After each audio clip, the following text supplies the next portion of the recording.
So today I'm just going to show you how to make these beautiful ginkgo leaves so that you can make them into this wreath here and also garlands.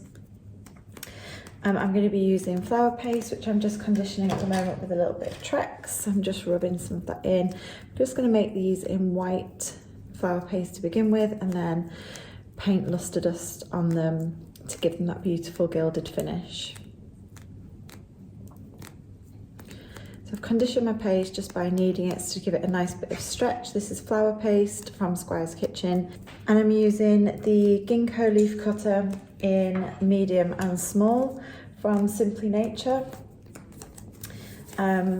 which you can get the matching veiners for as well. So once your paste is conditioned, we're just going to pop a little bit of corn flour onto our board and roll out.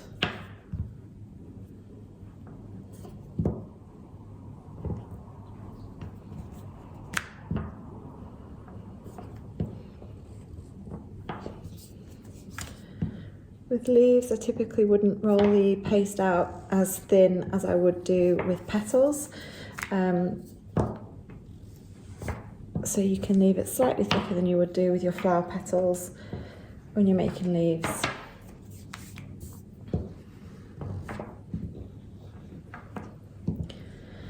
So once you've got your paste rolled out, just cut out your ginkgo leaves. Give a quick rub over the back to make sure you get a clean cut.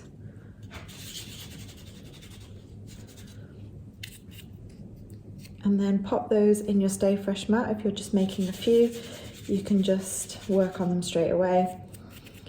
But for this project, you'll need a fair number of them to fill your wreath or to get a nice big garland to go around your cake. Any excess paste that you have left over, pop it in a Ziploc bag just to keep it nice and workable so that it doesn't dry out.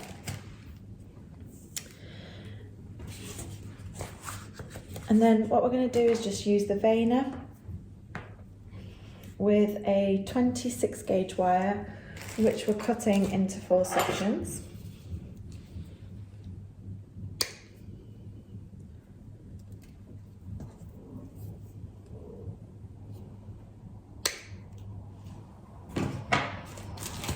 And we're going to take a little bit of our spare flower paste to make some twiddles. So just give it a little bit of a condition after you've rolled it out, just to make sure it's nice and workable. You can see the stretch coming back into it there. I'm going to take a little ball of paste,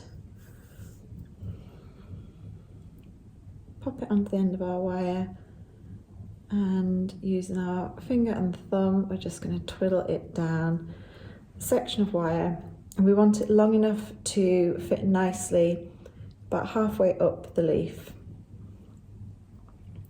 So measure it on there and then pinch and pull and twist any excess off.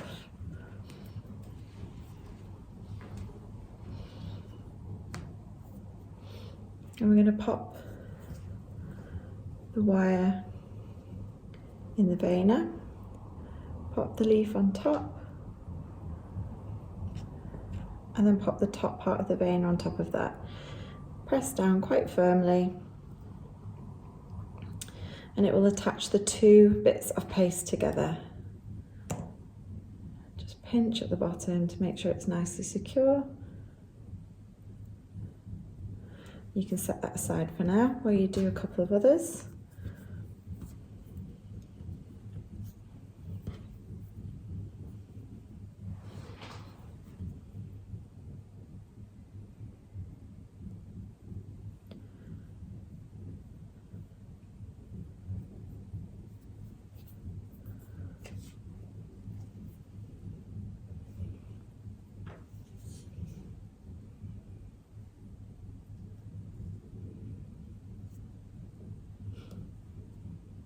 Push down, paying particular attention to where that twiddle is. Make sure it gets properly stuck on.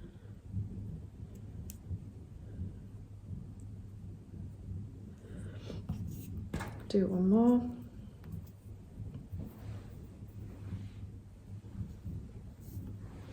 And you can make these ahead of time, let them firm up, and then come back to them to arrange them and dust them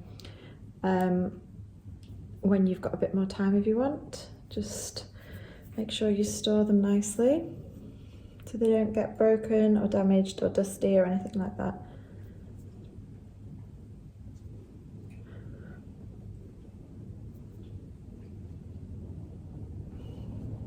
Okay.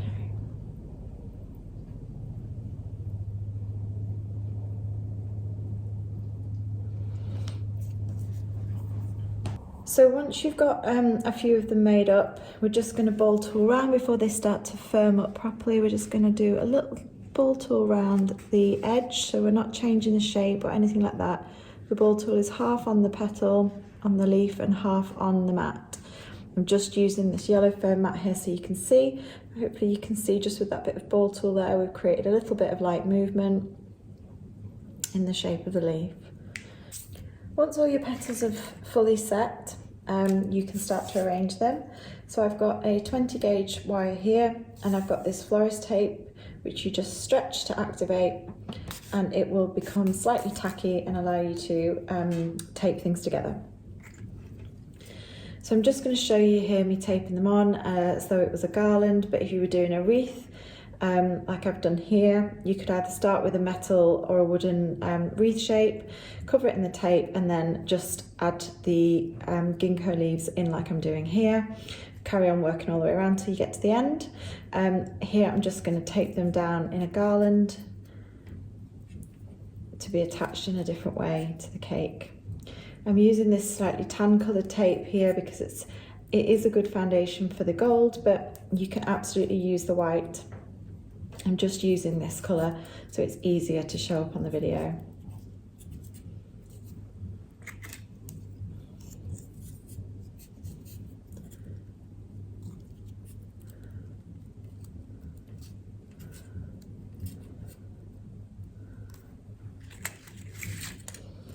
So I've made two different sizes using the small and the medium ginkgo cutter. You can make them all out the same if you wish.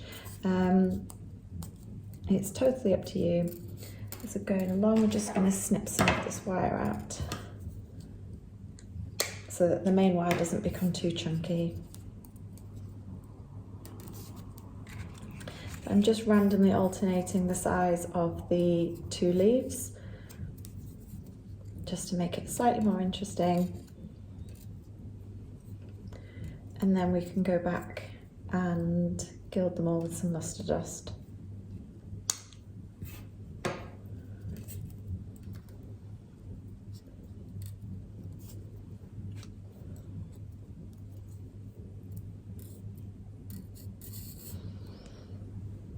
Make sure you make plenty to begin with, because if you accidentally damage any, you might not have enough for the project you're working on, so always make some spares.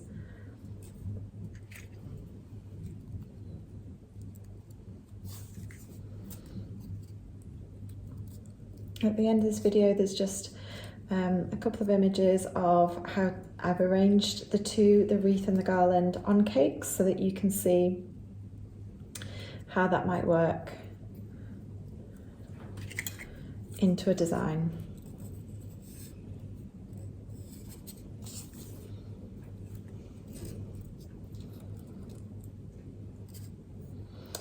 The veining on this is beautiful, it's really fine, but when you gild them, it definitely brings out the detailing of the vein really beautifully, in the same way that dusting flowers with petal dust does.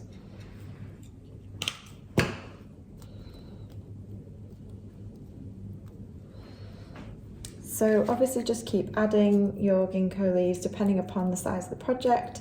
If you happen to have your cake in front of you, that's really useful because you can just keep holding it up against the cake and gauging how big you need it to be.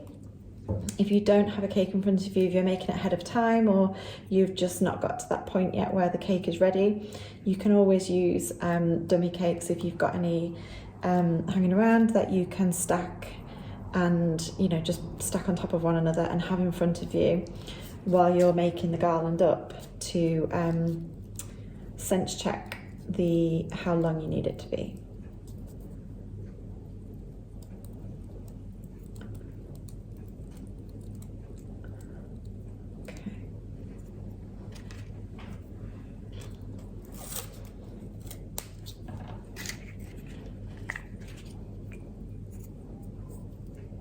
So just keep adding these in until you've got a long enough garland for the space on the cake where you're using it.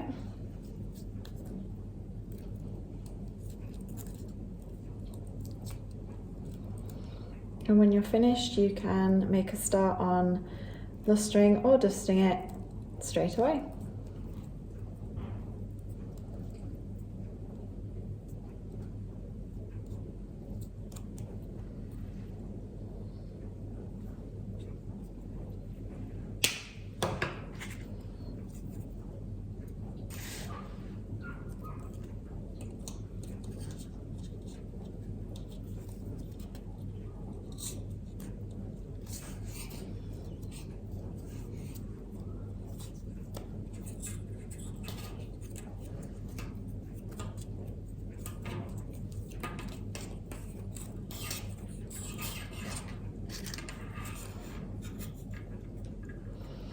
For the opposite end of the garland, I'm just popping 1 or 2 leaves just in the opposite, facing in the opposite direction, just to finish the garland off so it runs from end to end.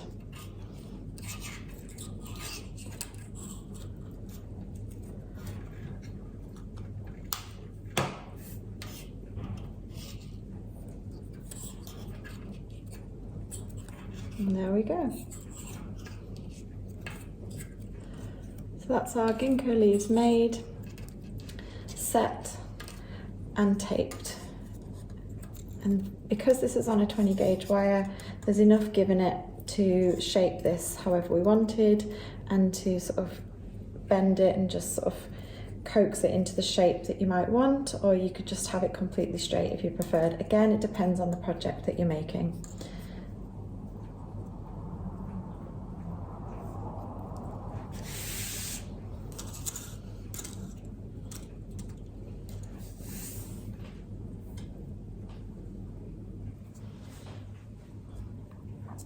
Okay, so this bit's slightly messy, so we've just put some greaseproof paper down, and I'm using some luster dust, which is antique gold wonder dust from Sugar and Crumbs. And I'm mixing that with some rejuvenator spirit, which is high alcohol content, clear liquid, to make a paint.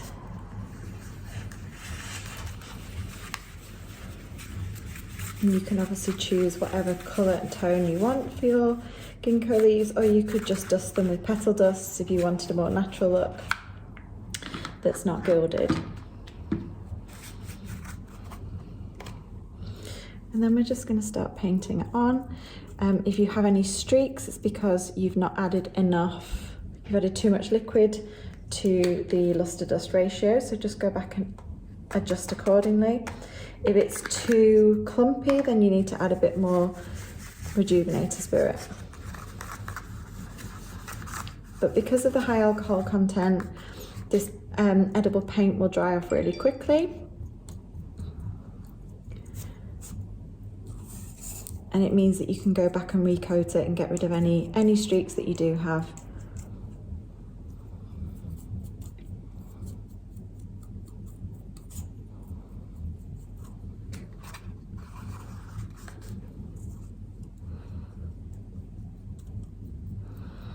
And because we've taped the whole wire, we're going to paint the actual wire as well at the end.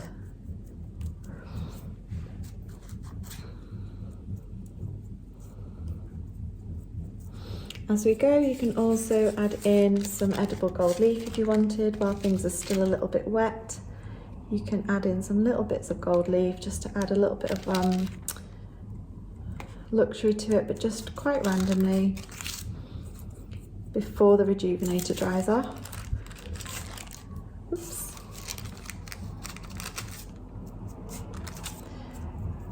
just in random places. Will pick up nicely. It's slightly more reflective than the luster, so it picks up nicely.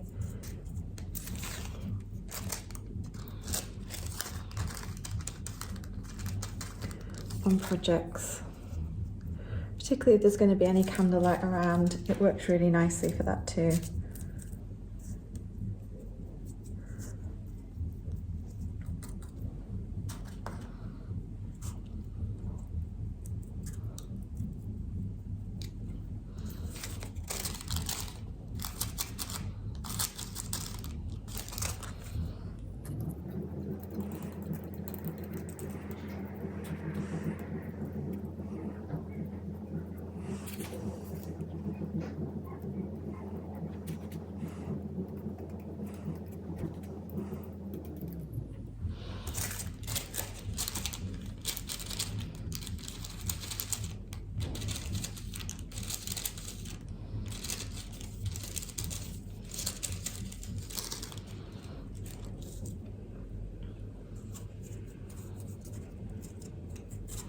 Don't forget to do the wire, and then we're going to turn it over and just do the back as well.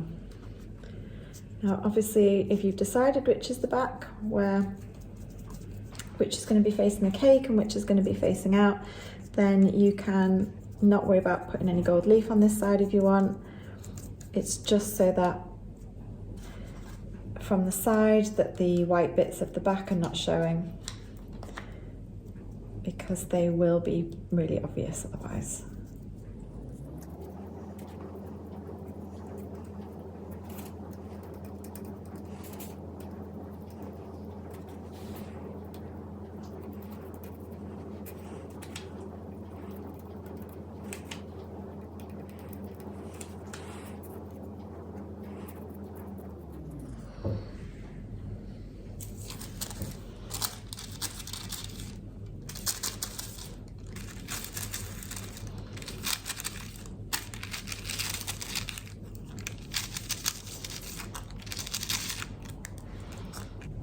So that won't take long to set at all because we've used rejuvenated spirits, so it will be nice and quick to dry.